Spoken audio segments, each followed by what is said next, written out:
Welcome back to the Corsica 200, the Leonard Reneker Memorial event, making round 10 of the Africa Off-Road Championship Racing Series. Plenty of cars, plenty of drama, and plenty of points still up for grabs. We caught up with a couple of drivers. Okay, we're here at the Corsica 200, about to start. Looking forward to it. Had a few problems with the car in the past with power steering. Hoping it's all sorted out, and I got to give it a go. Got Daniel here, my new navigator, so we're going to have some fun today. Johan and Kenneth, we're at the Corsica 200 today. It's our second race. Got a new navigator. He used to navigate for Wars, but his bakkie is not here today. So looking forward for the race. Before the race though, a small matter of prize giving from round number 9 of the Championship Racing Series in Bultfontein. Just under 50 crews making the trip as well, and most of them were at the previous event. So looking to continue their good form going forward into the Corsica 200, the Leonard Reneker Memorial event. Everyone chasing those last 3 rounds and the last few points on the plate.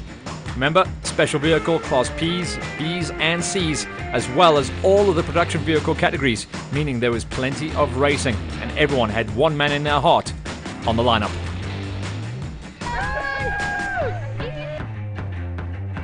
Crews knew exactly what they had to do. Machines were starting to look either fresh because they'd had a nice mid-season rebuild, or they were looking a little bit long in the tooth and tired after 9 rounds and 9 months of off-road championship racing. Africa Off-Road Championship Racing Series, the only series that runs 12 months of the year. Billy Feldman and Cornelius Niemann would open up our racing account out onto the pun, and you could see the wind was up. Fourth Peter Funfai in the B17. He's taken a couple of beatings in the second half of the season after dominating the first couple of rounds. He's trying to get himself back on point as the near-on unbeatable driver in Class Bs. But Class B guys have started to get real tasty. Johan Besson, Tian Prinsloo walking away with the previous round win. The now shorter Colt was going to be doing the chase down out there with Monis Debris on the wheel and Johan Bloom calling the notes. They'd be followed by Croshaw and Von Skalkvik, who have also been putting together an incredible season in the Class Cs. In fact, looks like they are championship points leaders in the Cs. Michel Bonner has got some aggressive styles going in the latter half of the season.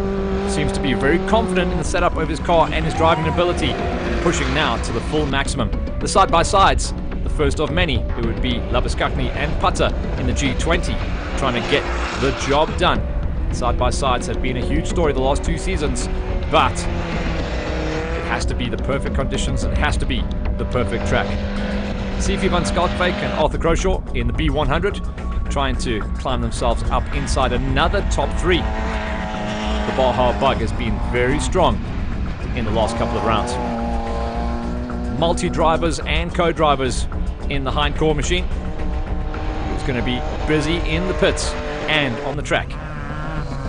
Aki and Jean-Day Kruger trying to get another winning streak going in the very competitive E category. 5 cars would take up the chase in the E class. Chad Steyn alongside Melinda Steyn, Andre van der Berg alongside Mariki Engelbrecht, Aki Kruger and Jean-Day Kruger, Lawrence Haasbroek and Johan Jans van Rensburg, and Suisse Marais and Donnie Marie, making it one of the biggest Class E lineups that we've seen on the tour. Johnny Walker and Dwayne McGregor running some new colors in the B7. Should be able to challenge inside of a top 5. Philip and Xander de Vries in the amazing setup. Look at what you can do with those side-by-sides out of the box. Those Can-Am Mavericks. Super impressive as always. They race in the G category, and the side-by-sides would have 4 competitors going for the big number 1. G class, very difficult to get the win going. Ferreira and Simiso Onkabetsi in the P1. Aggressive moves. P category would see them as a big threat. P class this time around, 7 entries all in all. Freddie O'Brien and Johan Retief odds on to make a good showing in the top 10. And Glenn Theron and Daniel Black, new navigator in the seat, hoping that they had resolved all of their power steering issues that have been holding them back in the last couple of events. The P27 not misfiring, but rev limiting. Very rare you get yourselves in a situation where you can rev it out. But on the pun, that's exactly what happened. Haasbroek and Salmonson, a big threat in the side-by-side Class G category. The Class Fs this time around, 3 drivers and 3 navvies all in all. Andre Vermeulen, then Willy Velman and Cornelius Niemann, long way up the road. Piet van Rensburg and Tyron Vos. Johan Lloyd and Arnold Theron, just letting the Subaru engine sing. Renaud de Villiers and Andre Dupree. Saw them, I think, once earlier this season. They haven't been full championship key players. Had a lot of reliability problems on their machine, but they were out there making up the massive field of 13 drivers in the special vehicle Class Bs. Jason Mitchell and Butta Robertson, so strong in the B27. Their pace showed that they were on to challenge for a top 15 placing. Chart and Millenstein making up one of the cars in the E category. 5 cars all in all, only 3 places on the podium. And the D category giving us a 7-car lineup. Barry Kutzer and Given Ongabeni. Would they have what it takes to tame the pun and come home on the podium for the Corsica 200? Suez Moret and Donnie Marie would be seeing what they could do about all of that. The E category seeming to come back to life late on in the 2018 Championship Racing Series. Across all the categories then, production D, E, F, G, and the national category, as well as the special vehicles in the Class P, B, and C, making up just under 50 cars in the queue. Herzog and Nicole Prinsloo, they were a big threat in the T16. They were racing in the national class. Should see the national guys running massive pace. The Gaveyas were also giving a couple of drivers and navigators a chance, so the pits were going to be as busy as it was out there on the track for the Gaveya entry. The car though, no matter who's driving it or who's in the navvy seat, should be able to challenge for top 3s as always. Vanderberg and Engelbrecht pouring the smoke out into the sky as they got the hammer down early on the pun. A nice mixture of high speed and technical, and as long as that wind stayed up, dust, at least in the early stages, wasn't going to be a problem. In the pun, we can see that wind wasn't howling as strong as most people would like, meaning that in the early laps it was going to be very tough to catch, pass, and stay ahead of your competition. If the rain came down though, it was going to be a totally different story.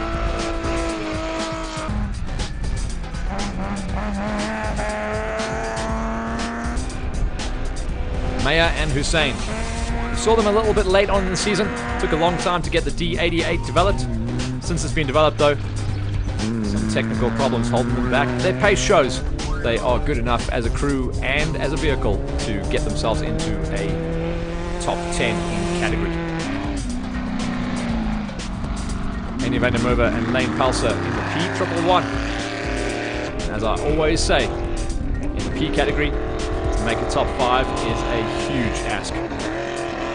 Teams like Mitchell, Gaveya, Nell, De Villiers, Ferreira, van der Merwe and Atwell all trying to break their way inside of the top 3. With desperation coming into play in the late stages of the 2018 Africa Off-Road Championship Racing Tour, brought to you by the N1 4x4 Cruiser and Toyota, your four-wheel drive experts, as well as their associate sponsors. Once the flag comes out at the end of the Corsica 200, there are just 2 more events remaining on the tour.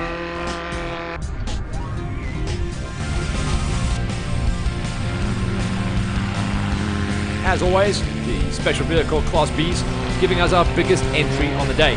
13 crews all in all. And the C-Class, Jan Fourie, seeing what he can do out there. He would go up against Croshaw and Van Schalkbeek, as well as Jean Van Rooyen and Eckhout van der Linde. And the one entry in from the Class Cs with one man on the wheel. Join us after the break to see if he survives the event. Coming up in this episode of Supercar TV, more exclusive moments from Shmi's visit to Top Marks, the luxury lifestyle supercar show in Monaco.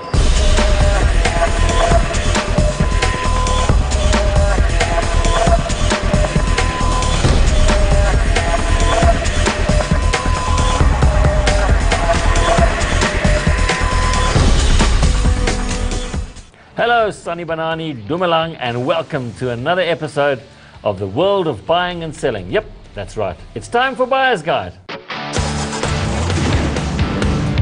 Adam Ford and Segi Mudley, together with a panel of expert guests, have years of experience under their belts to advise you on your next automotive decision. Whether it be choosing between your next new or used vehicle purchase, So for me, the i20 because it's more spacious, but the Picanto would be more affordable. to mechanical advice, I feel that the service and quality has been slipping slightly too. to warranty and service plan advice, In the Mazdas, the 3-year warranty isn't extendable to 5 years. and sometimes we just have a good laugh as well. You like ugly cars. Mark! That's Buyer's Guide, your one-stop shop for all your motoring needs. Only on Ignition, DSTV channel 189.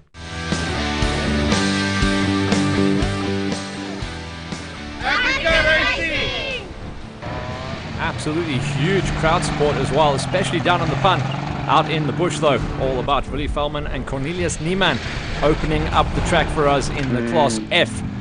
Bucky behind, Wolf Peter Fumfai quickly getting closed down by the competition.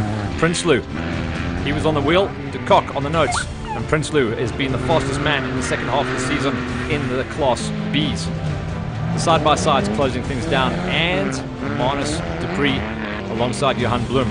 Very technical in the early stages of the event, meaning dust was a key problem because the bush was holding all of it. Barner unable to see the markers. Remember the Africa Off-Road Championship Racing Series, not a GPS race, got to watch out for the markers, and that is basically what all of the navigators are there for. Ballast and spot the markers and make sure your driver is staying on point. So difficult in these early stages for the dust. So the rain that was predicted, all drivers and crews were now starting to pray for it, even more than the farmers, to try and keep that dust down and keep visibility high.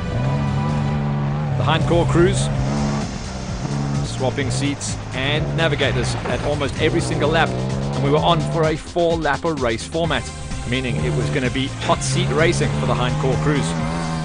The lap just around about 50 kilometers, making things nice and busy and sprinty as well. And this was on paper as one of the fastest loops on the tour. Philip and Zanny de Vries, they would have an advantage. In fact, all of the side-by-sides would have an advantage at this event. The technical nature of the track, meaning that it was point and squirt racing. You had to get out of the corners as quick as possible and run high speeds. And the power to weight advantage that the side-by-sides have at this event was huge. There was a chance that we would see the side-by-sides climb all the way up the ladder and challenge for the overalls. Nell and Janssen in the P47 trying to break their way inside and challenge for podiums. On the paper, they were flyers. Johnny Walker and McGregor in a different machine this time around. Looks like they'd sold one of their cars late on in the season and were starting to get ready to develop their next racing machine for the next year. On board with Glenn Turon and Daniel Black. Calix machine showing how technical and tight the early part of the loop really was. No room for error. No issues with power steering, or certainly didn't seem like there were issues with the power steering early on.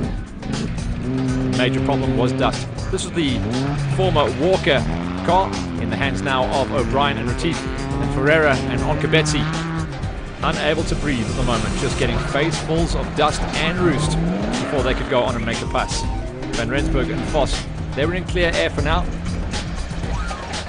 Haasbroek and Salmonson having some arguments inside the cockpit there, but actually they were pulling off track there. It wasn't a wrong slot, it was a puncher. Just showing how quickly things can be turned around in off-road racing. Not too much lost. Normally the guys in the side-by-sides tell me they're able to smash a tire repair and swap out wheels in around about 2.5 minutes. Don't lose too much time in the overalls. What they will lose though is position on the road, meaning you've got to make all those passes once again. Strauss and Fenter in good shape at the moment in the T29. They would possibly look at being the team to beat in the national class entry, which had 3 entries on the queue. The Formulans hammering the big V8. You can hear it working hard to try and pull itself around this terrain. Jeremy and Christopher Mitchell in the P27 trying to close things down. Their pace in lap number 1 showed that they were going to be championship and podium threats, possibly going for an overall of the day as well. Herzog and Nicole Prinsloo, no Vos this time around. T16 in different hands. Would it be the same position? That T16 has taken a couple of national wins in this format of racing. The Gavea entry of the CRT, now running the different gearbox as well. Sequential gearbox. They've done a lot of development on that, and it's really starting to pay dividends. Barry Kotzer and Given Umkabeni, Hein and Manu Millman trying to make some passes in the smog and dust, hooting the horns, trying to find a way through. The very early part of this loop, run about 20 Ks, was all like this, scrubland, and very hard to make passes count. Turbo Diesel chucking all of that smoke up into the sky, as well as all the dust. Interesting suspension setup going on here for de Villiers and Dupree in the P37. They'd be looking to just finish off their day. In fact, their pace early on showed that they were potentially on for a top 5. On board then, showing how difficult it is to make the passes count. Glenn Theron and Daniel Black almost getting flipped over there as well in the small quarry section that we were using. But they did make a pass. But how much time did they lose whilst they were waiting for that gap to open up? Laviskakny and Putter just blowing the horn for the cameraman here. The camera guy's so good at finding these spots to entertain us here at home. For the drivers, whenever they see a cameraman, they'll try and put on a show for us. On board then, as we start to see a couple of drivers dropping out, Glenn Theron and Daniel Black. This is one of the big turnarounds here. This is just at one of the end of the fences, and drivers having a real problem to turn and negotiate the 180 to get themselves through a very small gap in the fence.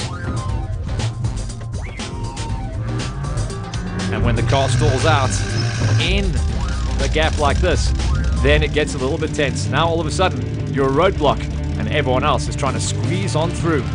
The problems for Theron in the Calyx machine early on, losing a ton of positions, stalling out. In the P category, the P111 of Van der Merwe and Peltzer starting to find some form as well, currently sitting in the number 5 position in category. The VW powered Van Rooyen and Van der Linde machine smashes their way through, but it's Prinsloo that is absolutely flying at the moment. Prinsloo looking to really dominate the end of the season in the Class B Championship. Hassan and Kruger in the B11 trying to knock them off though, and Jan Fourie, for now, in the C16, still running. Almost no suspension travel on that car. For Dupree and Blum, they seem to have tamed their suspension issues that they had from the previous round, where they'd just done all the work on the Colt to shorten the wheelbase. Now it looks like they've got a nice race-ready set. Good spec setup. Croshaw and Van Skalkbeek, they set off inside of the top 5. They've had a lot of people coming past them in the early running, but they are still trying to challenge for the win in the C category specials. Some body damage coming in at the finish line. Everyone having an incredible story to tell. Yes, it was a fast and short 50k sprint lap. 4 laps though, and most drivers really had to battle through a lot of dust and traffic to get themselves into their positions. Johann Strauss and Kenneth Venter, as well as splitting the navigating duties with Alzan Venter, walked away with the T category. That's our national production category. Overall, some problems on the hind core machine. You can see the front left getting a little bit loose, so some, not terminal, but certainly some gnarly suspension damage on the front left-hand side. And that would be a D category win for the vehicle as well, with 4 drivers and 4 co-drivers throughout. Nishal Barner walking away with another win on the season in the special vehicle Class B's, beating out Wolf Peter Funfai. Funfai this time around having to settle for a 3rd place, but that will still hold him in good stead for the championship. Johan Besson and Peter Kruger came good in this race. They found the sprint format to their liking very much.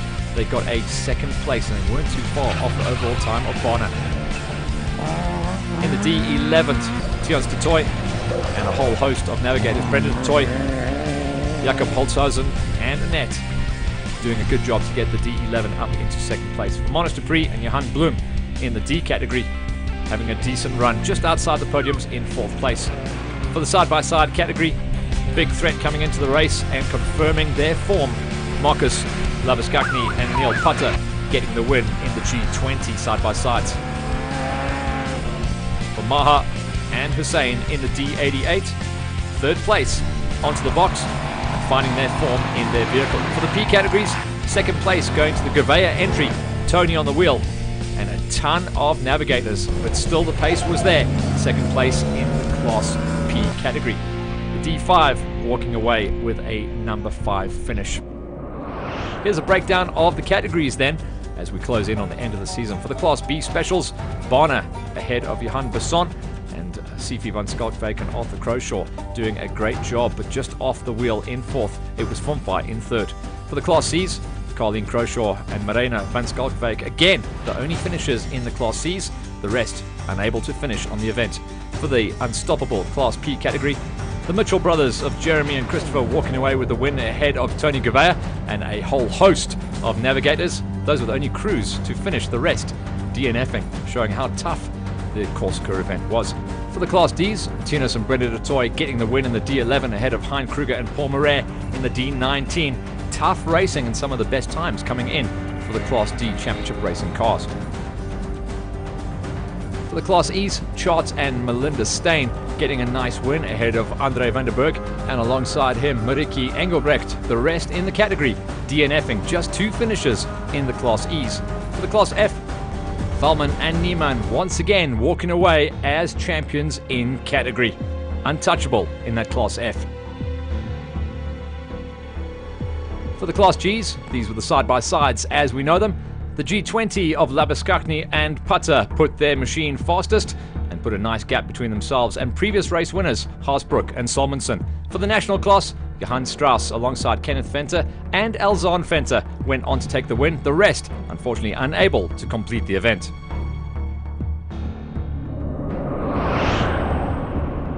So that takes us to 2 rounds remaining. The next round, the penultimate round of the Championship Racing Series, the 3rd of November. Paardenplaats 200. And then we start getting ready for the final.